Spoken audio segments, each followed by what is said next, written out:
Hele oturasız.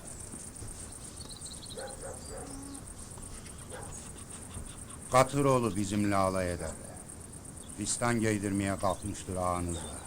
Temizleyin, pekleyin namusunuzu der. Diğer taraftan Kemal cezasını bulmuştur.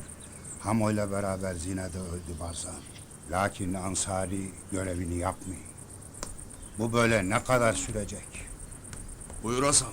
Sağ olasın.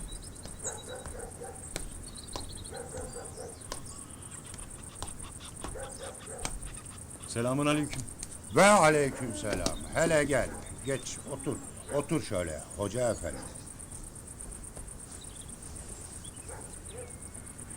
Çağırmamın nedeni fetvalarındır. Artık yanlış fetva vermekten vazgeç. Halka akıl vereceğine kendine, Barzan'a akıl ver. Kimseye akıl vermek haddim değildir. Hele Barzan'a hiç. Büyük günah içindesin ha. Yazıktır, günahtır, cehalettir bu. Bana akıl verirsin he mi? Ezanını oku, namazını kıldır.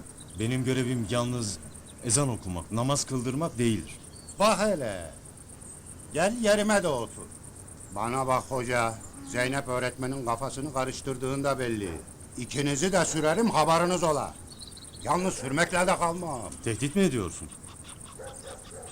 Vadesiz cenazelerinizi kaldırmak ağır geliyor bana.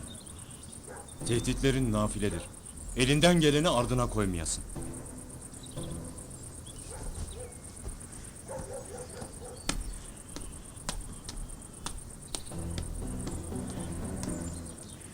Çabuk!